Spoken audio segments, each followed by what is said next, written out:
아, 지금은 9호 태풍 마이삭 지금 남해로부터 북상하고 있습니다. 그래서 전국이 지금 비가 내리고 강한 바람이 동반되고 있는데 이 태풍의 위협으로부터 어려움으로부터 주의 백성들을 눈동자와 같이 보호하시고 이 나라 민족을 주님께서 긍휼히 여겨주시고 진노 중이라도 하나님의 돌보심이 있기를 간절히 사모합니다. 마치 지난주와 너무도 유사해서 데자뷰를 보는 것 같은 그런 마음이 들 정도로 유사한 그런 형국입니다. 지난 8호 태풍도 은혜 중에 잘 지나갔는데 이번도 하나님께서 이 나라 민족을 돌보시고 주의 백성들을 인도해 주시리라고 믿습니다. 우리 그런 기대를 또 가지고 창세기 43장 오늘 1절부터 14절 말씀 함께 나누도록 하겠습니다. 여러분, 지구상에서 인간에게 있는 가장 큰 감정이 무엇일까요? 뭐 여러 가지로 대답할 수 있겠죠. 어떤 사람은 그렇게 얘기할 수 있을 겁니다. 로미오와 줄리엣 같은 그 선남 선녀의 사랑, 아름다운 사랑 이야기, 그게 가장 아름다운 감정이고 뜨거운 감정이고 가장 위대하고 큰 감정이 아닐까 이렇게 얘기할 수도 있겠고, 또 어떤 분들은 그 전쟁터에서 전후에 그 목숨을 걸고 팔다리에 피가 흐르면서도 지켜주고 보호해주는 그 전후에, 그러니까 어떤 동료 간의 브로맨스 같은 거죠. 그런 거라고 얘기할 수도 있을 겁니다. 여러 가지로 대답할 수 있겠습니다만, 그러나 우리가 공통적으로 긍정할 수 있는 이 지구상에서 인간에게 가장 큰 감정은 자식을 향한 부모의 사랑. 이 얘기를 들으면 다들 긍정이 될 겁니다. 어머니가 자녀를 향한 사랑, 아버지가 아들, 딸들을 향한 그 사랑, 부모의 사랑, 자녀를 향한, 다 긍정하시죠. 그런데 이렇게 큰 위대한 감정, 하나님이 주신 거죠. 하나님의 형상이죠. 그런데 이것이 하나님 앞에서 다루어지지 않을 때, 그러니까 인간 지구상에서 가장 큰 위대한 감정, 좋은 감정, 하나님이 주신 감정조차도 하나님 앞에서 다루어지지 않을 때 이것이 하나님 나라와 하나님의 비전과 뜻을 이루는데 방해거리가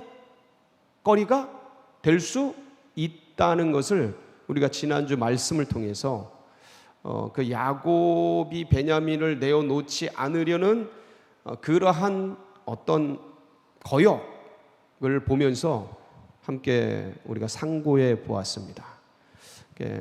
그래서 가능하다면 하나님 앞에서 그런 것조차 내려놓고, 쉽지는 않습니다. 제가 말씀은 드립니다만 누구도 예외 없이 쉽지 않은 일입니다. 많은 하나님 앞에서, 하나님 안에서 그걸 해내야 은혜의 길, 하나님의 뜻을 이루는 길을 갈 수 있다. 그렇지 않으면 나도 모르게 내 감정 속에서 내 감정에 충실하지만 그것이 하나님의 뜻과 비전과 하나님의 역사를 이루는데 어떤 면에서는 지연시키고 있는 그런 일들이 될 수 있다. 그런 면들을 우리가 지난주에 함께 살펴보았습니다. 그러면 한 번 더 묻겠습니다. 세상에서 가장 잘 안 변하는 것이 무엇일까요? 세상에서 가장 잘 안 변하는 것, 변하지 않는 것. 페인트색? 금방 변하죠. 여름 햇살에 놔두면 금방 변합니다. 강철? 부식이 금방 됩니다. 그것도. 저 해변가에 가면 강철들이 녹이 슬어서 금방 부식이 돼요. 1년 안에 다 부식되는 것도 많습니다. 뭐가 있을까요? 콘크리트? 뭐 그런 거 여러 가지 얘기할 수 있겠는데, 인간의 고집, 인간 안에 있는 아집, 이거 잘 안 변합니다. 우리 자녀들을 또 자신을 보면 알지만 그거 안 변하지 않습니까? 몇십 년째. 예, 잘 안 변해요. 정말 잘 안 변합니다. 변하고 싶은데 잘 안. 진짜 누가 그런 얘기를 하더라고요. 인간의 고집이 얼마나 센지 고래 힘줄보다 더 세다고. 고래 힘줄. 예. 고래 힘줄을 본 적은 없습니다만은 굉장히 큰 거대하기 때문에 셀 거란 말이죠. 근데 그거보다 더 질긴 게 인간의 고집이고 인간의 아집이라고 합니다. 제가 이 얘기를 왜 꺼내냐면 오늘 본문에 등장하는 말씀 속에서 야곱의 모습이 등장을 합니다. 근데 야곱이 가지고 있는 아들을 향한 집착이 있어요. 애착을 넘어 집착이죠. 이 아이만은 잃을 수 없다. 이것만은 놓칠 수 없다. 다 있잖아요, 그런 거. 예. 그게 뭐 자녀일 수도 있고 재정일 수도 있고 건강일 수도 있고 다양하게 각자마다 다 다르겠지만 이것만은 놓칠 수 없다라고 붙들고 있는 그것 있지 않습니까? 집착이죠. 근데 그 마음이 하나님 나라를 지금 지연시키고 하나님의 역사를 거역하는, 본인도 모르게 거역하는 형국이 되어 있는데 그 끈질긴 고집이, 그 아집이 어떻게 변화되어 가는가를 오늘 우리가 같이 살펴볼 겁니다. 이 야곱의 고집이 얼마나 질기고 그러나 그 고래의 힘줄보다 더 질기다는 인간의 고집과 아집을 하나님이 어떻게 몰아가셔서 변화시키는지. 이야, 그러니까 하나님이 위대하신 능력이 이런 데서 보여지는 거예요. 인간이 인간을 바꿀 수가 없는데 하나님은 그걸 바꿔내셔요. 하나님의 역사는 그걸 놀랍게 베스트 타이밍에 바꿔내시는 기가 막힌 은혜가 있어요. 그러한 역사를 함께 살펴보면서 은혜를 받는 시간 되시기를 주의 이름으로 축원합니다. 이제 9명의 아들들이 애굽에서 올라왔지 않습니까? 그래가지고 그 야곱에게 쌀을 곡식을 내드리면서 보니까 10명이 내려갔는데 9명이 올라왔잖아요. 누가 애굽에 남겨진 거예요? 포로로 남겨진 거예요? 시므온이 남겨졌어요. 그러니까 당연히 아버지가 묻죠. 왜 시므온 없냐? 그러면서 이제 얘기가 옥신각신 해 가는 거예요. 그 애굽의 총리께서 막내 그 베냐민을 데려오지 않으면 절대로 얼굴을 보지 못하고 이 시므온도 데려가지 못하고 그럴 것이라고 했습니다. 그래서 빨리 이 베냐민을 데리고 내려가게 해준다면, 아버지가 그렇게만 해준다면 저희가 내려가서 시므온도 찾아오고 더 곡식도 더 가져오겠습니다. 우리하고 무역을 할 수 있다고 했습니다. 그러니 아버지 베냐민 좀 데려가도록 허락해 주세요. 근데 아버지가 그걸 허락해요, 안 해요? 안 해요. 시므온은 뭐 포로로 돼도 베냐민만큼은 안 된다.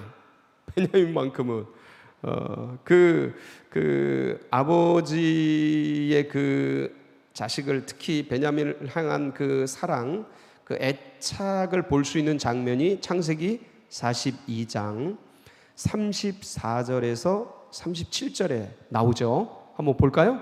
예, 시작.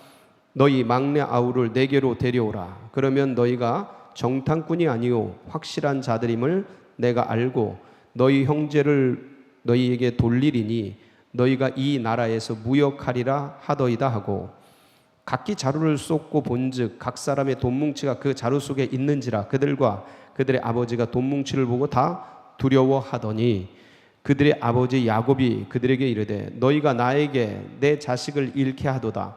요셉도 없어졌고 시므온도 없어졌거늘 베냐민을 또 빼앗아 가고자 하니 이는 다 나를 해롭게 함이로다. 루벤이 그의 아버지에게 말하여 이르되 내가 그를 아버지께로 데리고 오지 아니하거든 내 두 아들을 죽이소서. 그를 내 손에 맡기소서. 내가 그를 아버지께로 데리고 돌아오리이다. 지금 9명의 형님들은, 9명의 요셉의 형들은 아버지 야곱을 어떻게든 설득해서 베냐민을 데리고 빨리 어디로 가야 돼요? 애굽으로 내려가서 누구를 찾아와야 돼요? 시므온 형님을 찾아와야 되죠.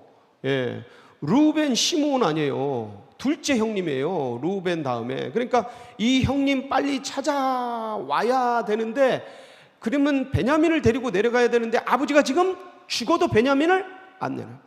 그러니까 어떻게든 설득하는 거야. 아버지, 우리 내려가면 곡식 엄청 준답니다. 무역을 할 수 있게 한답니다. 그러니까 베냐민만 내주세요. 베냐민만 내주면 베냐민도 데리고 올 뿐만 아니라 시므온도 데리고 와서 우리 집이 곡식 걱정 없이 무역하면서 아주 떵떵거리고 살 수 있는 그런 분위기 만들겠습니다. 환경 만들겠습니다. 루벤 제일 큰 형은 자기 바로 동생이니까 얼마나 애착이 커요. 요셉은 미워했고 그 베냐민은 막내라서 그 첫째 둘째를 향한 그 마음이 얼마나 큰지, 내 자식들을 차라리 죽이세요, 못 데리고 오면. 이 정도로 지금 빨리 내려가서 시므온 데리고 와야 된다라고 얘기하지만, 이 세상에서 가장 센 게 뭐라고요? 자식을 향한 부모의 마음. 근데 이것도 편애가 있어요. 시므온은 포로로 있어도 되는데 베냐민은 못 가요. 그 야곱의 마음이 적나라하게 드러나는 게 창세기 42장 38절입니다. 한번 볼까요? 시작. 야곱이 이르되 내 아들은 너희와 함께 내려가지 못하리니 그의 형은 죽고 그만 남았음이라. 만일 너희가 가는 길에서 재난이 그에게 미치면 너희가 내 흰 머리를 슬퍼하며 스올로 내려가게 함이 되리라. 무슨 말씀입니까? 이거 요약하면, 핵심을 요약하면, 베냐민 절대 못 데려간다. 걔 죽으면 나 죽는다. 차라리 나를 죽여라. 거의 이런, 아버지시니까 그렇게까지는 얘기 안 하시는데 그런 의미입니다. 차라리 나를 죽일지언정 베냐민 못 데려간다. 이 상황을 이 형들이, 요셉의 형들이 다 알았을까요? 몰랐을까요? 알았습니다. 다 알고 있었어요. 베냐민을 향한 그 아버지 야곱의 그 마음, 그 같이 결탁되어 있는 그 마음을 다 알고 있었어요. 나중에 이제 은잔 시험 때문에 유다가 베냐민이 남겨지게 됐을 때 베냐민을 올려보내고 자기가 남겠다고 하면서 그 총리에게, 요셉에게 그 하소연하면서 한 말씀 올리는 이야기가 나오죠. 그게 이제 44장 27절로 31절인데 한번 같이 보겠습니다. 그 얼마나 애절한지. 시작. 주의 종 우리 아버지가 우리에게 이르되 너희도 알거니와 내 아내가 내게 두 아들을 낳았으나 하나는 내게서 나갔으므로 내가 말하기를 틀림없이 찢겨 죽었다 하고 내가 지금까지 그를 보지 못하거늘 너희가 이 아이도 내게서 데려가려 하니 만일 재해가 그 몸에 미치면 나의 흰 머리를 슬퍼하며 스올로 내려가게 하리라 하니 아버지의 생명과 아이의 생명이 서로 하나로 묶여 있거늘 이제 내가 주의 종 우리 아버지에게 돌아갈 때에 아이가 우리와 함께 가지 아니하면 아버지가 아이의 없음을 보고 죽으리니 이같이 되면 종들이 주의 종 우리 아버지가 흰머리로 슬퍼하며 스올로 내려가게 함이니이다. 다른 아들들이 다 알고 있었어요. 그러니까 야곱 아버지가 베냐민을 향한 지극한 그 마음을 다른 자녀들이 다 알고, 이게 안 데려가면, 이 베냐민 안 올라가면 아버지 돌아가실 거다라고 얘기할 정도로, 그 정도로 지금 결탁돼 있는 거예요. 그 생명과 생명이 연결돼 있는, 그럴 정도로 강력한 것이죠. 그러니까 이런 상황일 정도로 야곱의 그 베냐민을 향한 마음이 깊었고 질겼고, 그리고 지금 막혀져 있는 거예요. 지금 막혀져 있는 거예요. 자, 그런데 이 상황 속에서 결국은 시므온을 구하러 못 내려가요. 아버지가 베냐민을 안 주니까 못 내려갑니다. 그러면서 뭐가 가요? 시간이 흘러가요. 시간이 흘러가. 자, 시간이 흘러가는데 가뭄이 해소될 기미가 전혀 보이지 않아요. 고난과 상한과 환경, 가뭄과 어려움, 이 기근이 멈출 기미가 보이질 않아요. 가나안 땅에 먹을 것이라고는 전혀 나지 않아요. 그러니까 애굽에서 가지고 온 양식이 점점 줄어들어서 결국 이제 오늘의 본문 말씀을 보면 어떤 내용이 나와요? 1절에 그 땅에 기근이 심하고, 격렬하다는 의미예요. 이 심하다라는 게 격렬한 거예요. 기근이 멈출 기세를 안 보이는 거예요. 이때가 기근 2년 차예요. 그러니까 아직도 5년이 남은 거야. 아무도 모르지만 쨍쨍하게 남은 거야. 그 격렬한 거예요. 기근이 아주 한 치 앞도 안 보이는 거죠. 그러면서 2절, 오늘 본문 2절에 그들이 애굽에서 가져온 곡식이 어떻게 됐어요? 다 먹음에 다 먹어버렸어요. 끝나버렸어요. 이제는 굶는 거예요. 완료형이에요. 다 먹어버렸어요. 그러니까 이제 온 가족이 굶기 시작하는 거예요. 그 전에 빨리 내려가서 양식을 구해오고 시므온 형님을 데리고 왔어야 되는데 누가? 아버지가 뭘 안 내줘요? 이 베냐민을 안 내주는 거예요. 그럼 오도 가도 못하고 꼼짝 못하는 이 상황이 된 거예요. 여러분, 하나님의 뜻을 모른 채 지극한 자녀를 향한, 지극한 건강을 향한, 지극한 가정을 향한, 지극한 무엇을 향한 애착과 집착이 그 자연스럽게 형성돼서 그렇게 하고 있지만 그것이 설마 하나님 나라를 지연시키고 막고 있다가는 상상할 수 없는 그런 상황에 지금 야곱이 던져져 있는 거예요. 그런데 실질적으로는 하나님의 뜻을 모르니까, 하나님의 꿈이 뭔지 모르니까, 하나님이 지금 섭리가 어디로 흘러가는지를 못 보니까, 이때가 나이가 130세입니다. 130세. 그러니까 의식 자체가 쉽지 않은 때예요.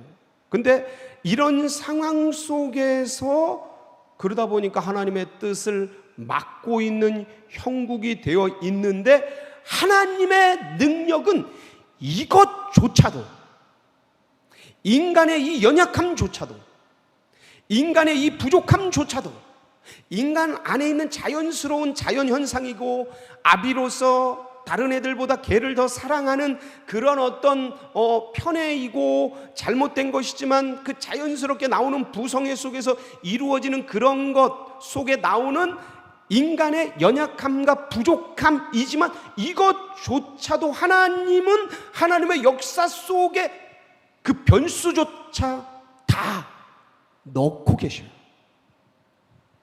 다 알고 계셔요. 다 계산하고 계셔요. 이 하나님의 위대하심이죠.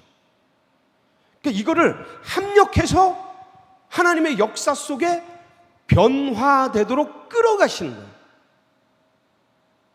이토록 질긴, 시몬이 죽을지 어떻게 될지 모르는 이 상황 속에서조차 안 된다라고 말하는 이 아비 야곱의 그 심리를 하나님이 바꿔가시는 거예요. 어떻게 바꿔가셔요? 하나님은 급하지 않으셔요. 그런데 가장 베스트 타이밍에 적절하게 바꿔가시면서 때가 찬 경륜을 이루어 가십니다. 지금 당장 내려갔어야 되는데 19형제가 올라왔을 때 바로 베냐민 데리고 내려가도 현찮은데 지금 지연되고 있는데, 지연될수록 애굽으로 애굽이 늦어지는 거죠. 늦어지고 있는데 하나님 이것까지 다 천천히 만들어 가시면서 야곱의 그 강력한 부성애조차 서서히 완충하시면서 바꿔 가셔요. 이게 하나님만이 하시는 거예요. 마치 이 겨울에서 봄으로 사만사온,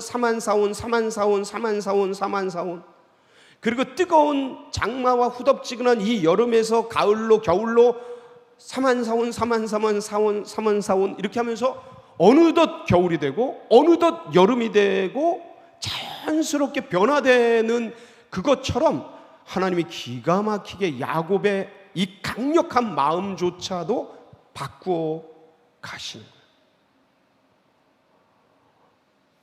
어떻게 바꿔 가셔요? 안 되면 안 되게. 이게 다른 말로 하면 되어질 수밖에 없도록 만들어 가셔요. 곡식이 다 떨어졌으니까 당장 아버지가 굶죠. 야곱이 굶어요. 2절, 그들이 애굽에서 가져온 곡식을 다 먹음에 그 아버지가, 누구예요? 아버지가? 야곱이죠. 그들에게 이르되, 형들에게 얘기하는 겁니다. 다시 가서 우리를 위하여 양식을 조금 사오라. 왜? 떨어졌으니까. 양식이 떨어졌어. 사람이 살려면 먹어야 되잖아요. 양식이 떨어져 버려. 사인이죠. 굶기 시작하네. 뭐 이제 양 잡아먹고 뭐 잡아먹고 있는 거 잡아먹으면서 버티겠죠. 근데 그것도 없어지겠죠. 그게 눈에 보이잖아요.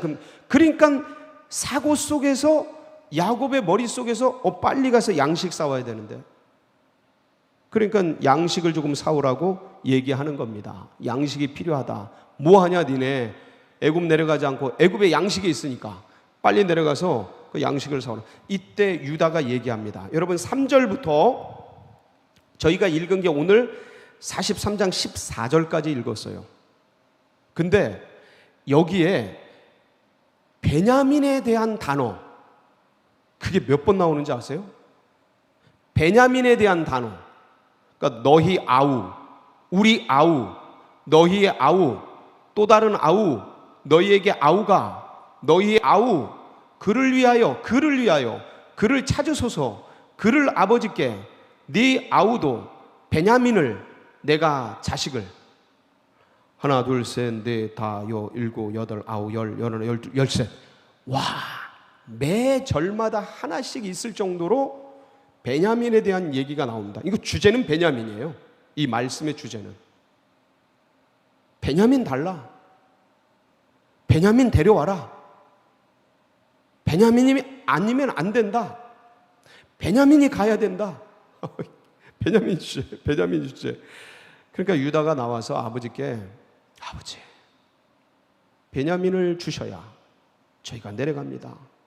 그 애굽 총리가 베냐민 막내 아들 데리고 오지 않으면, 너희 아우 데리고 오지 않으면 절대로 내 얼굴 못 본다.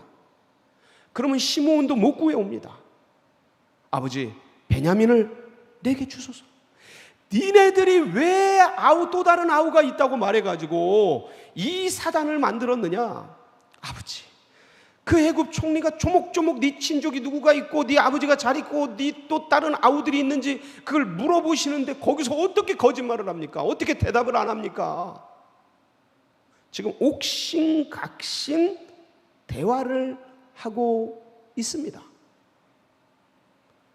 그러면서 야곱은 굉장한 마음에 압박을 느끼는 거예요. 압박을 느낄 수밖에 없어요. 당장 본인이 굶고 있죠. 본인이 굶기 시작하면 누가 굶는 거예요? 애들 다, 자신의 아들 다 굶고 있죠. 손주, 눈에 넣어도 안 아플 그 손주, 증손주, 애들 다 굶기 시작하는 거죠. 그러니까 이제는 베냐민 하나 지키려고 하다가 가문 전체가 다 절단나게 생긴 거예요. 여러분, 이 상황을 몰아가는 거 보세요. 한번 이 환경을 몰아가는 거 보세요. 아주 자연스럽게 지금 몰리고 있잖아요. 야곱이 어디로? 코너로, 인생의 코너로, 빼도 박도 못하는 그 구석으로 몰려서 마치 공이로 콩콩콩콩콩콩 찢듯이 지금 베냐민을 지키면 나도 죽고 다 죽게 되는, 근데 얘 놓치면 마치 얘 죽을 것 같은 그 가운데서 아주 치열한 내적 전쟁이 일어나지 않겠습니까? 심각한 갈등이 일어나지 않겠습니까? 예? 자기 생명같이 아끼는 아이인데 그럼에도 불구하고 얘 안 내주면 가족들이 가문이 다 죽고 짐승들도 다 죽죠. 이 엄청난 가뭄 속에서 그게 뻔히 보이고, 그렇다고 얘를 내주자니 분명히 또 죽을 것 같고,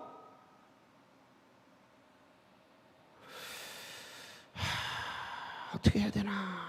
이 유다와의 대화 속에서 아마 굉장한 괴로움을 느꼈을 겁니다. 아주 비참했을 거예요. 지금까지 버티고 그 형들이, 그 아들들이 뭐라 해도 계속 버티면서 왔지만 이젠 더 이상 버틸 수 없는 코너에, 막다른 골목에 딱 다다른 거예요. 주님 그렇게 역사하십니다, 여러분. 주님이 이렇게 역사하셔요. 요셉이 말하고 있고, 요셉이 지금 전략을 꾸민 거지만,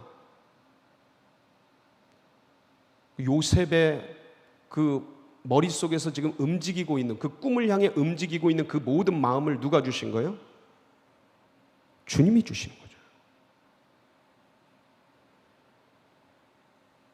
그러니까 이 야곱의 가슴 속에 울렁거리는 괴로움 속에서 어찌할 수 없는 막다른 골목 속에서 너무너무 힘들어할 때 유다가 강펀치를 하나 날립니다. 뭐예요? 8절. 야, 이거 한번 읽어볼게요. 8절 시작. 유다가 그의 아버지 이스라엘에게 이르되 저 아이를 나와 함께 보내시면 우리가 곧 가리니 그러면 우리와 아버지와 우리 어린아이들이 다 살고 죽지 아니하리이다. 유다가 참 착한 것 같아요. 지금 자기도 굶고 있을 터인데 아버지의 고집 때문에 지금 시므온도 못 데려오고, 지금 자기 유다 자식들도 있지 않겠습니까? 이미 결혼을 했는데, 예? 지금 굶고 있고 자기도 굶고 다 굶고 있을 텐데, 이 상황 속에서 참 부드럽게 얘기합니다. 아버지에게. 아버지, 베냐민을 같이 가게 해주세요. 그러면서 현실을 얘기해요. 현실. 지금 우리가 뭐 하고 있어요? 굶고 있습니다. 아버지도 굶고 계십니다. 우리 어린 아이들도 굶고 있습니다. 다 살고 죽지 아니하리이다. 이건 굉장히 완곡하게 얘기한 거죠. 저희 지금 다 죽을 지경입니다. 이 소리입니다, 이거. 예? 근데 그 밑바닥에는 사실 날카롭게 얘기하면 어떤 의미예요? 아버지 고집 때문에, 아버지의 그 아집 때문에 그 애 하나 살리겠다고 모두 죽이고 있습니다. 이거 원래 이거 뭐 그냥 승질난 채 뭔 말을 못합니까? 막 감정이 치솟아 올랐을 때 아버지고 어머니고 뭐고, 예? 지금 자식들이 지금 굶어가는데 눈에서 불이 나는데, 예? 그 늙은 아버지에게 지금 이 혈기왕성한 이 사람들이 무슨 말을 못해요. 근데 유다가 참 감정 조절을 잘하는 거죠. 아버지, 그 아들 베냐민 내주시면 가서 양식을 가져와서 애들이 다 굶지 않고 살 수 있겠습니다. 이야, 이 얘기가 결정탑니다. 이거 바꿔서 얘기하면, 아버지, 베냐민 하나 지키려다가 우리 가족 다 죽어요. 완전 이거는 완전, 이건 십자가에 매다는 거거든요. 예. 그 야곱을 거의 뭐 벽에다 매달고, 예, 못 박는 겁니다. 이거 못 박는 거예요. 그러니까 이 몰려가는 상황 속에서 드디어 야곱의 마음이 어떻게 돼요? 예, 변화하기 시작합니다. 그 유다가 뭐라 그래요? 10절에 우리 10절 한번 볼까요? 시작. 우리가 지체하지 아니하였다라면 벌써 2번 갔다 왔으리이다. 아버지, 지금 벌써 빨리빨리 갔다 왔으면 아주 좋았을 텐데 빨리빨리 해주세요. 그러니까 그때 야곱이 뭐라 그래요? 11절에 그들의 아버지 이스라엘이 그들에게 이르되 그러할진대 이렇게 하라. 이 뭐예요? 그러할진대 이렇게 해라. 그렇다면 이렇게 해서 베냐민을 데려가고 양식을 좀 구해오거라 하면서 마음이 바뀐 거예요. 마음이 바뀐 겁니다. 너희는 이 땅의 아름다운 소산을 그릇에 담아가지고 내려가서 그 사람에게 예물로 드릴지니 곧 유향 조금과 꿀 조금과 향품과 몰약과 유향나무 열매와 감복숭아이니라. 너희 손에 갑절의 돈을 가지고 너희 자루에 아귀에 도로 넣어서 있던 그 돈을 다시 가지고 가라. 혹 잘못이 있었을까 두렵도다. 드디어 13절 네 아우도 데리고 떠나. 야곱이 결단을 하죠. 베냐민도 데리고 떠나 다시 그 사람에게로 가라. 오늘 핵심 14절 같이 읽어볼까요? 전능하신 하나님께서 그 사람 앞에서 너희에게 은혜를 베푸사 그 사람으로 너희 다른 형제와, 이게 너희 다른 형제가 누구예요? 시므온 그리고 베냐민을 돌려 보내게 하시기를 원하노라. 내가 자식을 잃게 되면 이르리로다. 내가 자식을 잃게 되면 어찌하리로다? 이르리로다. 결단한 거죠. 결심한 거예요. 예, 이거 어디서 많이 보던 장면 아니에요? 죽으면 죽으리이다. 에스더. 예. 에스더도 하만이 그 이스라엘 백성들 다 죽이려고 할 때, 유대 족속 다 죽이려고 할 때 모르드게가 야 너 빨리 그 기도해라. 이걸 좀 구해봐라. 에스더에게 얘기하니까 아이고 제가 지금 왕에게 못 나간 지가 30일이나 됐습니다. 지금 못 나갑니다. 이 응답 왔을 때 모르드게가 뭐라 그래요? 네가 지금 여왕 된 게 지금 왕비가 된 게 이때를 위함이 아니냐. 네가 그렇게 너 혼자 살려고 하다간 너는 반드시 죽게 되고 우리 민족은 하나님의 놀라운 솜씨 속에 살아나게 될 거다. 네가 궁에 있다고 안전할 거라고 생각하지 말아라. 이게 너 이때를 위함이 아닌 줄 네가 어떻게 알겠느냐. 그러면서 막 얘기를 하죠. 설득을 하죠. 마치 유다 같아요, 모르드게가. 그리고 에스더는 야곱 같고. 한번 볼까요? 예. 에스더 4장 13절로 14절인데 한번 보겠습니다. 모르드게의 설득이죠. 시작.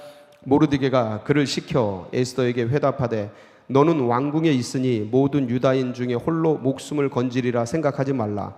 이때에 네가 만일 잠잠하여 말이 없으면 유다인은 다른 데로 말미암아 노임과 구원을 얻으려니와 너와 네 아버지 집은 멸망하리라. 네가 왕후의 자리를 얻은 것이 이때를 위함이 아닌지 누가 알겠느냐 하니. 에스더를 코너로 확 몰아는 거예요. 지금 왕 못 만난 지 한 달 넘었어요. 못 나가요. 이러고 있는 이 에스더를 모르드게가 코너로 확 몰아는 거예요. 그리고 그 코너 속에서 움직이지 못하는 그 속에서 에스더가 결단을 하죠. 뭐라고 결단해요? 에스더 4장 15절 16절 시작. 에스더가 모르드게에게 회답하여 이르되 당신은 가서 수산에 있는 유다인을 다 모으고 나를 위하여 금식하되 밤낮 3일을 먹지도 말고 마시도 마소서. 나도 나의 시녀와 더불어 이렇게 금식한 후에 규례를 어기고 왕에게 나아가리니 죽으면 죽으리이다 하니라. 죽으면 죽으리이다. 내가 자식을 잃으면 잃으리이다. 코너에 몰아놓고 마지막 구석에서 오도 가도 못하게, 참 이게 기가 막혀요. 자연스럽게 몰아가면서 그 꼼짝 달싹 못하게 하면서 결단을 할 수밖에 없도록 이끌어 가시는 하나님의 그 거대한 섭리. 여러분, 그때는 죽을 것 같아요. 그때는 너무 힘들어요. 왜 이렇게 나를 몰아가시나? 왜 나를 이렇게 어려운 자리에, 괴로운 자리에, 힘든 자리에 있게 하시나? 도무지 이해가 안 돼요. 그게 어느 때는 그 중병, 죽을 병, 괴로운 자리일 수도 있고요. 어떤 때는 억울한 자리일 수도 있어요. 어쩔 땐 경제적으로 너무너무 곰핍해서 이거 막 숨도 못 쉴 정도로, 내일이 오는 게 두려울 정도로 괴로운 그런 자리일 수 있어요. 이렇게 힘든 그 척간도의 위기 속에 몰아넣으시고 용가리 통뼈 같고 고래 힘줄 같은 우리의 아집과 고집을 거기서 바꾸셔요. 이 하나님의 섭리예요. 하나님의 역사예요. 인간이 아무리 고집 부리고 아집 부려도 하나님은 하나님의 역사를 행해 가셔요. 그래서 우리가 우리의 고집과 아집이 행여나 주님의 역사에 반하거나 지연시키거나 거역하거나 그것이 되지 않기 위해서 하나님 날 다루세요. 하나님 저를 벗겨주세요. 하나님 저를 조각해주세요. 저를 찢어주세요. 그러면서 계속해서 주님께 묻고 듣고 순종하면서 주님의 뜻을 분별하며 이 믿음의 길을 걸어가야 할 것입니다. 우리 연약함까지 하나님이 다 합력해서 선을 만들어 가십니다. 그런데 죽을 것 같은 고통이 있어요. 모르면 너무 힘들어요. 그래서 하나님의 꿈과 뜻을 막는 자가 아니라 이루어드리는 자로, 그래서 코너에 몰려서 죽을 것 같은 그 괴로움을, 그 광야를, 그 고통을 당하기보다는 자원하여 하나님 앞에 나아가서 훈련받고 조각되며 주님의 뜻을 분별하는 그 길을 걸어가는, 그래서 하나님의 마음을 시원케 하는 우리 성도님들 다 되시기를 주의 이름으로 축원합니다. 같이 기도하시겠습니다. 지난주 또 이번 주 이 야곱의 모습을 통해서 우리 안에 있을지도 모르는 그러한 영역들, 참 인간의 이 감정, 인간의 이 어떤 그 뿌리 깊은 근성, 아집, 고집 이런 것들을 하나님이 어떻게 바꿔가시고 또 우리는 어떻게 하나님 앞에서 다루어 가야 되는지에 대해서 함께 나누었습니다. 참 쉽지 않은 주제입니다. 그러나 가치 있는 주제입니다. 그래서 주님 앞에서 우리의 근원적인 자녀를 향한 사랑까지조차 하나님 앞에 다루어져서 쓰임받길, 정말 그 인간의 감정을 뛰어넘어 관조하면서 주님의 뜻에 자녀조차 쓰여질 수 있도록 내어드리는 그러한 마음으로 우리의 믿음이 성숙해 가도록, 그래서 이 신앙과 이 믿음이 우리들뿐만 아니라 다음 세대들에게도 흘러가고 새 가족들의 가슴속에 새겨져들을 위해서 기도해 주시고, 또 이 나라 민족 하나님 돌보아 주시옵소서. 태풍이 다가오고 있습니다. 하나님, 주님 진노 중이라도 긍휼을 잊지 마라 주옵소서. 특별히 서울제일교회 믿음의 가족들을 눈동자같이 보호해 주시고, 그리고 하나님의 뜻과 비전을 이루어드리는 마중물 교회 되도록 하나님 지켜주시옵소서. 그리고 모든 각자의 중보 제목 붙들고 우리 주여 한번 부르짖고 기도하며 나갑니다. 부르짖습니다. 주여